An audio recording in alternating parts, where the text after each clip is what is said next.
तो चलिए आज हम लोग लाइट के रिफ्रैक्शन के बारे में बात करेंगे। तो इसे हम एक छोटा सा डेमोन्स्ट्रेशन से शुरुआत करते हैं। जैसे कि यहाँ पर देखिए एक कटोरा है। हम क्या करेंगे, इस कटोरे में हम रखेंगे एक कॉइन। तो ये रहा वो कॉइन जिसे हमने कटोरे में रख दिया। देखिए ये हमें क्लियरली दिख रहा है। अब हम कटोरे को धीरे धीरे अपने से दूर धकेलते जाएंगे और एक समय ऐसा आएगा कि कॉइन दिखना हमें बंद हो जाएगा। अब अगर इसमें हम थोड़ा सा पानी डाल दें तो हमें एक बहुत ही इंटरेस्टिंग चीज देखने को मिलेगा। हम अगर इसमें पानी डालते हैं तो ये कॉइन हमें फिर से दिखने लगेगा और ऐसा लगेगा मानो कॉइन थोड़ा उभरा हुआ है। ऐसा क्यों होता है, इसे जानने के लिए हमें दो और डेमोन्स्ट्रेशंस देखने होंगे। तो यहां पर देखिए पानी है इस कंटेनर में। हम क्या करेंगे, लेजर पॉइंटर से हम लाइट बीम को हवा से पानी में भेजेंगे। ये गर्म पानी है, यहां से भाप निकल रहा है। हम गर्म पानी यहां पर यूज इसलिए कर रहे हैं ताकि लाइट का पाथ जो है हवा में विजिबल हो। अब लेजर पॉइंटर से हम इस तरह से लाइट को इंसिडेंट करवाएंगे। तो यहां पर आप गौर से देखें कि ये लाइट जो है, लाइट बीम इस तरह से आया हवा से और यहां पर ये इंसिडेंट किया और पानी में जाते हुए ये अंदर की तरफ डेविएटेड हो गया है। मतलब अगर हम इस इंसिडेंट रे को, जो इंसिडेंट कर रहा है इसे इंसिडेंट रे कहा जाता है, अगर हम इस इंसिडेंट रे के पाथ को आगे बढ़ा देते हैं तो हमें क्लियरली समझ में आएगा ये चीज। अब देखिए अगर ये लाइट बीम जो है ये सीधा आगे बढ़ता तो इस पाथ में, डॉटेड लाइन के पाथ में आगे बढ़ जाता। लेकिन पानी में जाते हुए ये अंदर की तरफ डेविएटेड हुआ है। इस डायरेक्शन में ये डेविएटेड हुआ है।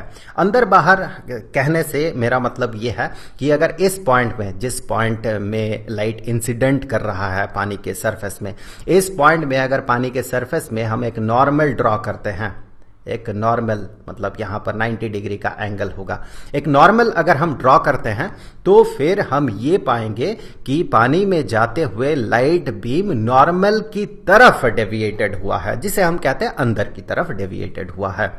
ठीक इसका उल्टा होता है जब हम लाइट बीम को पानी से हवा में भेजते हैं। एग्जैक्टली ऑपोजिट होता है कि वो लाइट बीम जो है वो बाहर की तरफ डेविएटेड होता है।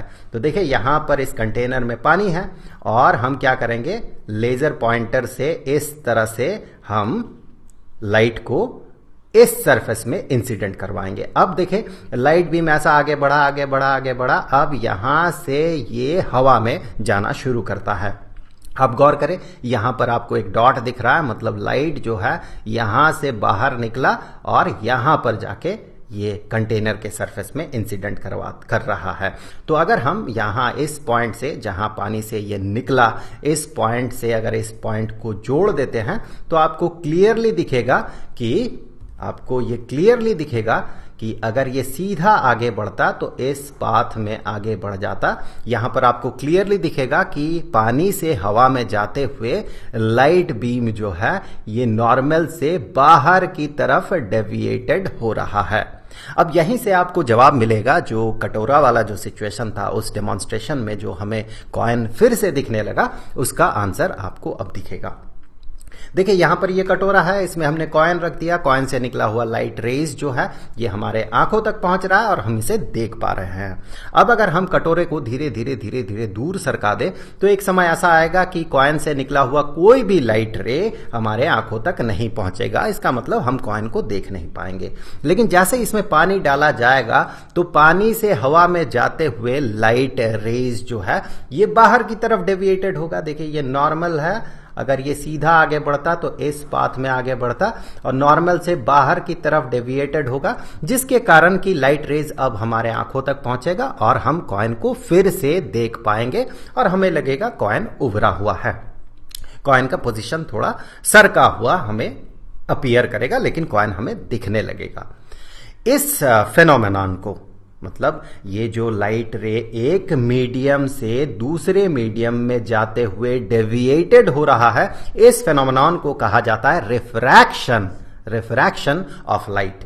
ये जो रिफ्रैक्शन है ये सिर्फ हवा और पानी में ही हमें नहीं दिखता है, कोई भी दो तरह का ट्रांसपेरेंट मीडियम के बीच ये फेनोमेनॉन हमें दिखता है। जैसे कि ग्लास और हवा के बीच भी हमें यही चीज दिखता है। ये देखिए ये ग्लास स्लैब है और ये ऑब्वियसली ये एयर है। एयर से ये लाइट बीम जो है इस तरह से ग्लास में जाएगा और फिर ये बाहर निकलेगा। अभी तक इसे ग्लास में इंसिडेंट करवाया नहीं गया है। लाइट बीम जो है लेजर पॉइंटर इस तरफ है, लाइट बीम इस डायरेक्शन में आ रहा है, इसका प्रोपगेशन का पाथ ये है।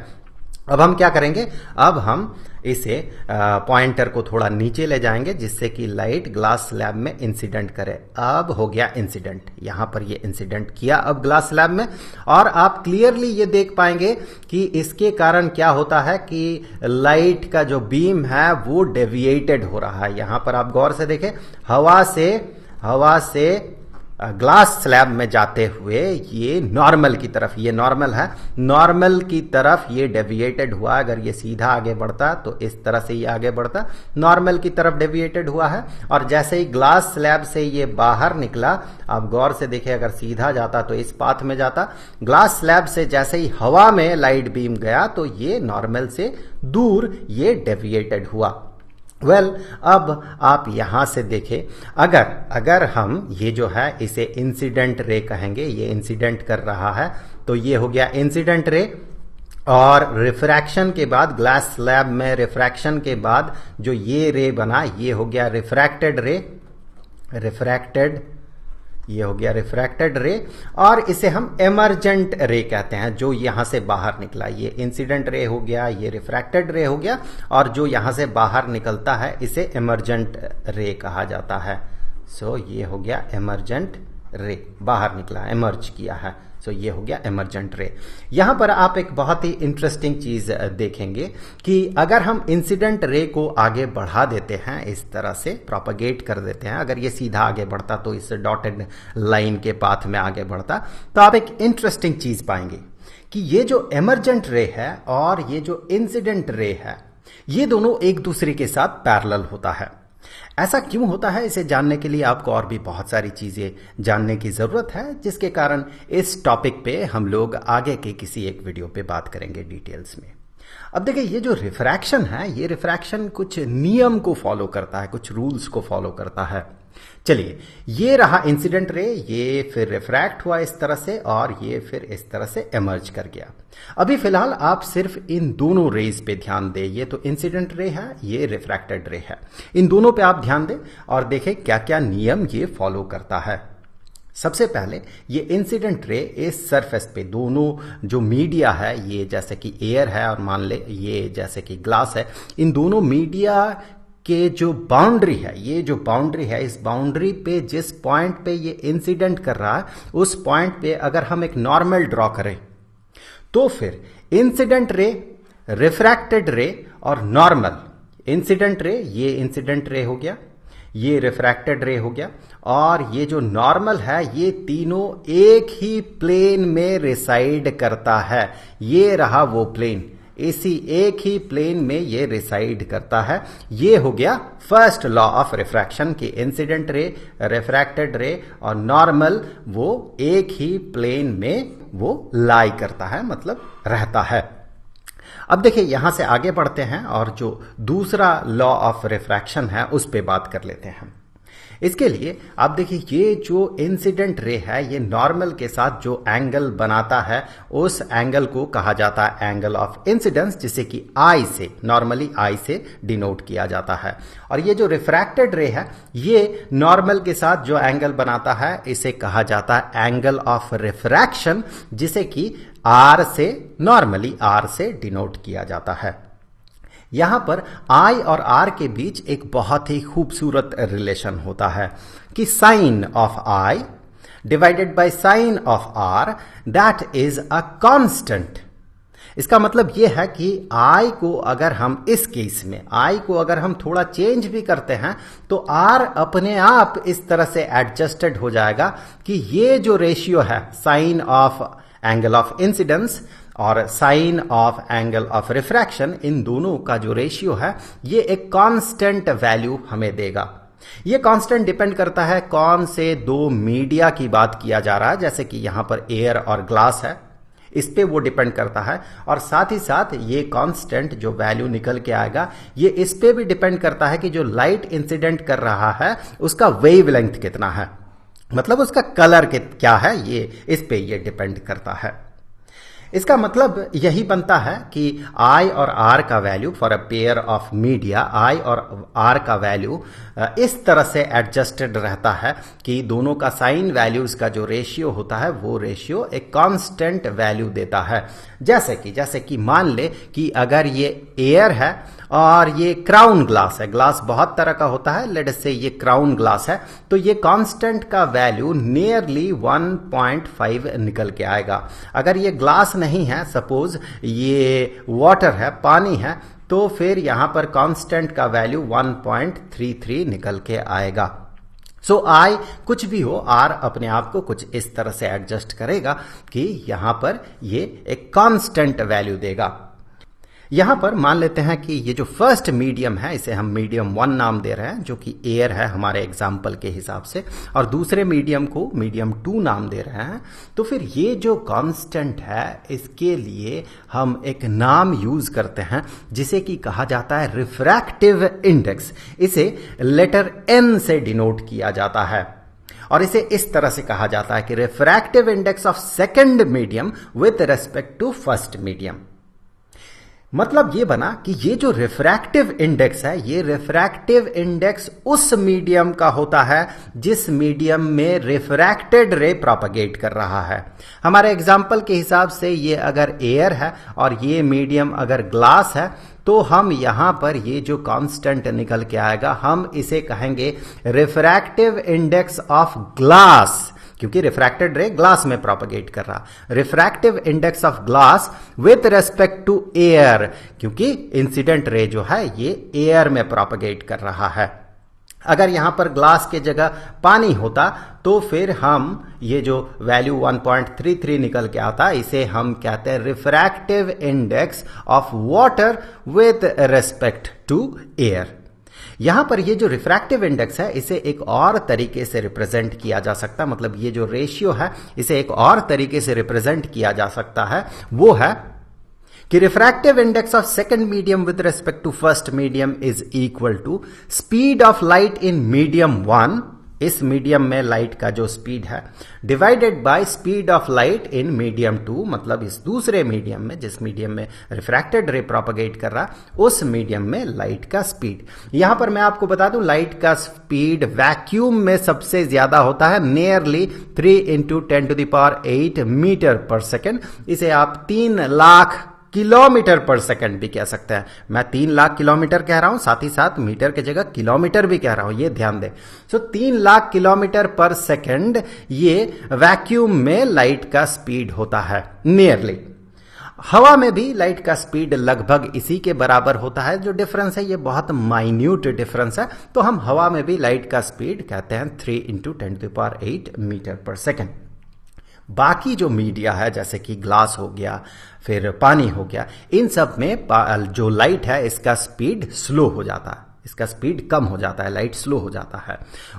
तो किसी भी मीडियम का, जैसे कि यहां पर मीडियम है ग्लास, ग्लास का refractive index with respect to air अगर इसकी बात किया जाए तो हम कहेंगे that is equal to speed of light in air divided by speed of light in glass.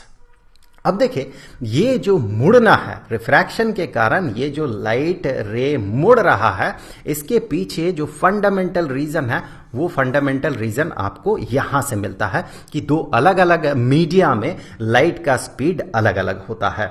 चलिए आगे चल के आप जब 11th 12th में जाएंगे तो उस समय आप लाइट का वेव थ्योरी पे चर्चा करेंगे, उस समय वो पढ़ेंगे और साथ ही साथ हाइगन्स प्रिंसिपल पढ़ेंगे। वहां जाके ये कॉन्सेप्ट क्लियर होगा कि एग्जैक्टली ऐसा क्यों होता है।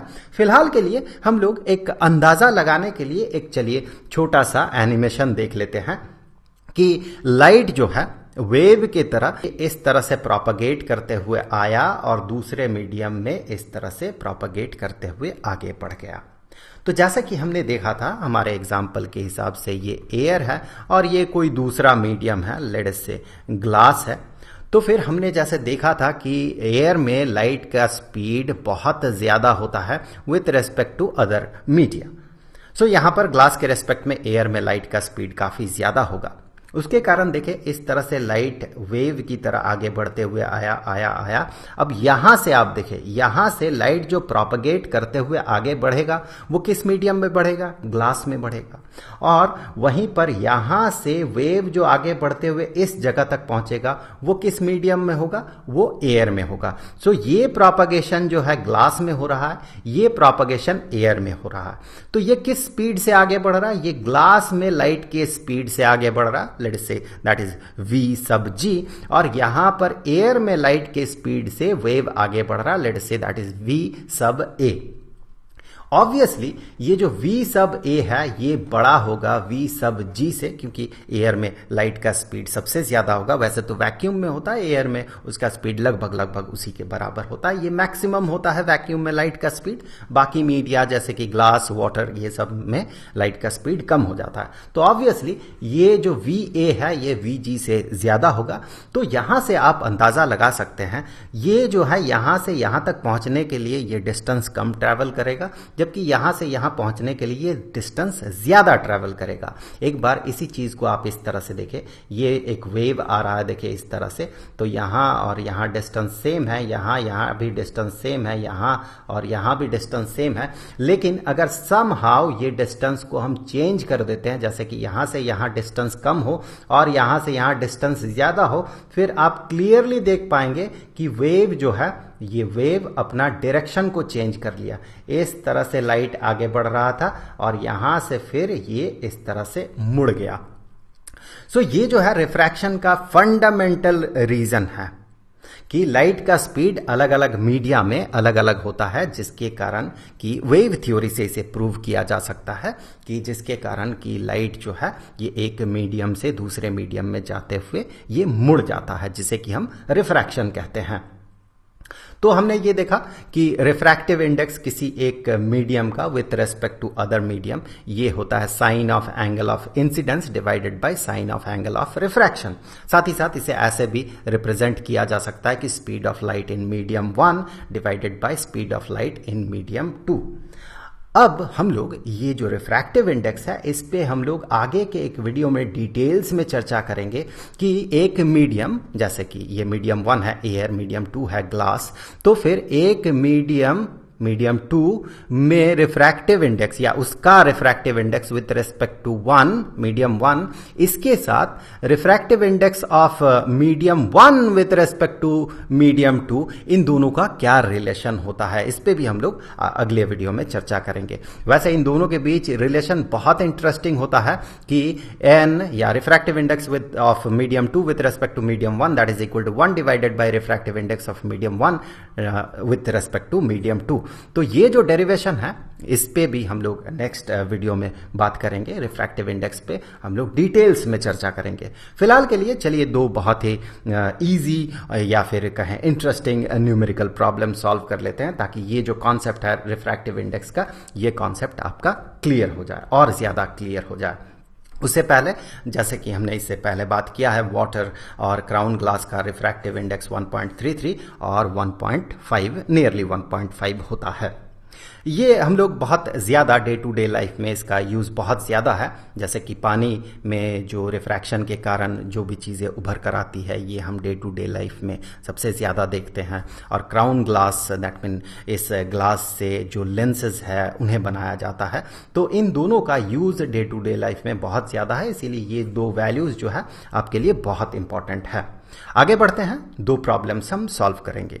सबसे पहले कहा गया कि light enters from air to glass, उस ग्लास का रिफ्रैक्टिव इंडेक्स है 1.5, मतलब विद रेस्पेक्ट टू एयर उसका रिफ्रैक्टिव इंडेक्स है 1.5। हमें यह पता करना होगा कि ग्लास में लाइट का स्पीड कितना है, जबकि ये बता दिया गया है कि वैक्यूम में लाइट का स्पीड है 3 × 10⁸ मीटर पर सेकेंड। वैसे वैक्यूम में ये स्पीड है तो एयर में भी लगभग यही स्पीड होता है। दोनों का डिफरेंस मार्जिनल होता है, बहुत कम डिफरेंस होता है दोनों का। सो ये आप मान सकते हैं एयर में लाइट का स्पीड है। हमें क्या पता करना होगा कि ग्लास में लाइट का स्पीड कितना होता है। तो क्या बताया गया, refractive index of glass, refractive index of glass with respect to air, इसका वैल्यू गिवन है विच इज 1.5। और साथ ही साथ ये कहा गया है कि speed of light in air ये है 3 × 10⁸ मीटर पर सेकेंड। हमें ये पता करना है speed of light in glass. वैसे रिफ्रैक्टिव इंडेक्स का जो डेफिनेशन है, रिफ्रैक्टिव इंडेक्स के डेफिनेशन में हम कहेंगे that is equal to speed of light in air divided by speed of light in glass. और हमें ये वैल्यू गिवन है, ये वैल्यू गिवन है और इसका जो वैल्यू है ये पता करना है। तो यहां से आगे हम कह सकते हैं कि इसे अगर हम इस साइड में ले जाएं, लेफ्ट साइड में, और इसे अगर राइट साइड में ले आए तो लेफ्ट साइड में ये जाते हुए Vg न्यूमरेटर में चला जाएगा और ये refractive index of glass with respect to air ये डिनोमिनेटर में चला जाएगा। So Vg is equal to Va divided by refractive index of glass with respect to air. अब सिर्फ वैल्यूज पुट करना है। तो यहां पर ये जो वैल्यू होगा ये Vg दैट मीन ग्लास में लाइट का speed that is equal to 3 × 10⁸ metre per second divided by यहां पर refractive index of glass with respect to air ये कहा गया 1.5। अब 1.5 × 2 is 3, so that is equal to 2 × 10⁸ इतना metre per second. So glass में लाइट का स्पीड होगा 2 × 10⁸ मीटर पर सेकेंड। अगले क्वेश्चन की तरफ बढ़ते हैं। कहा गया कि light enters from air to dodecane, ये एक तरह का सब्सटेंस होता है, हाइड्रोकार्बन होता है, जिसका रिफ्रैक्टिव इंडेक्स कहा गया 1.41 which is nearly square root of 2। So यहां पर ये वैल्यू दिया गया, मतलब हमें इस वैल्यू को यूज करना है। अब कहा गया कि एंगल ऑफ इंसिडेंस अगर 45 डिग्री का हो तो एंगल ऑफ रिफ्रैक्शन कितना होगा। सो यहां पर ये हो गया एयर, ये मीडियम एयर है और ये जो मीडियम है ये है डोडेकेन। लाइट इस तरह से आता है, यहां से इंसिडेंट करता है यहां पे और इस तरह से रिफ्रैक्ट कर जाता है। यहां पर हम ड्रॉ कर लेते हैं, ये नॉर्मल है। सो कहा गया कि नॉर्मल के साथ ये जो एंगल बना रहा है इंसिडेंट रे, ये इंसिडेंट रे हो गया, ये हो गया 45 डिग्री का और हमें ये वाला एंगल पता करना है, angle of refraction, late us say that is theta. सो इसका वैल्यू हमें पता करना है। इसके लिए हम क्या करेंगे, देखें, जैसे कि हमें पता है कि refractive index of dodecane with respect to air, इसे हम कह सकते हैं sine of angle of incidence divided by sine of angle of refraction. ये जो sine of angle of incidence है, ये एंगल ऑफ इंसिडेंस है 45 डिग्री का। So sine of 45 degree divided by sine of, let us से हमने नाम दिया इसे theta, so sine of theta. हमें ये थीटा पता करना है, तो यहां से हम कहेंगे कि साइन ऑफ थीटा, इसे हम इस साइड में ले जाते हैं, इसके साथ इसका रिलेशन हम बनाएंगे। सो साइन ऑफ थीटा को अगर हम लेफ्ट साइड में ले गए तो ये न्यूमरेटर में आएगा और ये रिफ्रैक्टिव इंडेक्स, इसे अगर हम राइट साइड में ले जाते हैं तो ये डिनोमिनेटर में आएगा। सो ये हो जाएगा sine of 45 degree divided by refractive index of dodecane with respect to air. अब सिर्फ वैल्यूज पुट करना है। हमें पता है कि साइन 45 डिग्री, मैं आपको बता दूं कि ये जो साइन कोसाइन टैंजेंट है, इसके बारे में जो ट्रिगोनोमेट्रिक फंक्शंस है, इसके बारे में हम लोगों ने एक वीडियो में इससे पहले चर्चा किया है, इसी चैनल पे अवेलेबल है। उस वीडियो का लिंक आपको डिस्क्रिप्शन बॉक्स में मिल जाएगा। आई होप कि आप मैथमेटिक्स में आपने ट्रिगोनोमेट्रिक फंक्शंस के बारे में पढ़ा है। चलिए आगे बढ़ते हैं। सो साइन ऑफ 45 डिग्री, इसका वैल्यू होता है 1/√2 और यहां पर इसका रिफ्रैक्टिव इंडेक्स कहा गया है दैट इज √2। सो यहां पर इसी चीज को हम कह सकते हैं 1 ये √2 यहां पर लिख दे और ये वाला √2 उसके साथ मल्टीप्लाइड हो जाएगा and that is equal to 1/2। √2 × √2 is equal to 2। So sine of theta is equal to 1/2 और ये 1/2 होता है साइन 30 डिग्री के बराबर, साइन ऑफ 30 डिग्री के बराबर। सो यहां से आगे हम कह सकते हैं कि theta is equal to 30 degree. That mean ये जो एंगल ऑफ रिफ्रैक्शन होगा, that angle of refraction is equal to 30 degrees. अब आगे के वीडियोस में हम लोग रिफ्रैक्टिव इंडेक्स पे थोड़ा डिटेल्स में बात करेंगे। हम ये भी देखेंगे कि एक रेक्टेंगुलर स्लैब में जो रिफ्रैक्शन होता है उसके कारण जो एमर्जेंट रे है वो क्यों इंसिडेंट रे के साथ पैरेलल हो जाता है, और भी बहुत सारी चीज़ों पे बात करेंगे। फिर उससे आगे हम लोग लेंस के बारे में बात करेंगे। तो उम्मीद है कि वीडियो आपके लिए हेल्पफुल रहा होगा। नेक्स्ट वीडियो का लिंक आपको यहाँ पर स्क्रीन पे मिल जाएगा, यहाँ क्लिक करके आप उस वीडियो को देख सकते हैं। अब जाते जाते मैं आपको बता दूं कि ये जो लाइट चैप्टर है स्टैंडर्ड 10th के लिए, इस चैप्टर के सारे वीडियोस का जो प्लेलिस्ट है उसका लिंक आपको नीचे डिस्क्रिप्शन बॉक्स में मिलेगा। तो आई होप कि अगले वीडियो में जरूर मुलाकात होगी। तो मिलेंगे आपसे अगले वीडियो में, तब तक के लिए खुश रहें। Good bye.